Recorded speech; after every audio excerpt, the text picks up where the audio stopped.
જૂનાગઢના કેશોદના કાલવાણી ગામમાં ટીખણખોરીમાં બાબા સાહેબ આંબેડકરની મૂર્તિ ખંડિત કરનાર 3 આરોપીઓની ઓળખ થઈ હતી અને તેમાં એક આરોપીને પોલીસે ઝડપી લીધો છે।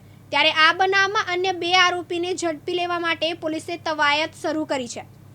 કેશોદના કાલવાણી ગામમાં હોળીની રાત્રે ડોક્ટર બાબા સાહેબ આંબેડકરની મૂર્તિ ખંડિત કરવાના કેસમાં પોલીસે એક આરોપીની અટક કરી છે।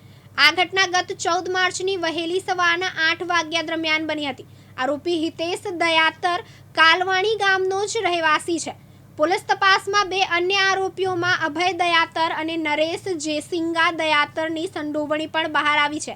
આરોપીઓએ મૂર્તિ પરથી ફૂલહાર ઉતારી ફેંકી દીધા હતા અને પથ્થરથી મૂર્તિને નુકસાન પહોંચાડ્યું હતું। આ ઘટના બાદ કાલવાણી ગામ અને કેશોદ વિસ્તારના અનુસૂચિત જાતિ સમાજે એક આવેદનપત્ર આપી પોલીસ ફરિયાદ નોંધાવી હતી।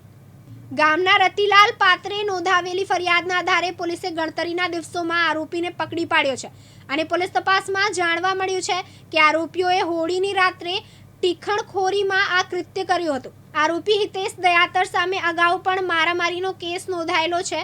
હાલ પોલીસે કોર્ટની ગાઈડલાઈન મુજબ આરોપી સામે કાર્યવાહી શરૂ કરી છે અને અન્ય 2 આરોપીઓની ધરપકડ માટે વધુ તપાસ હાથ ધરી છે।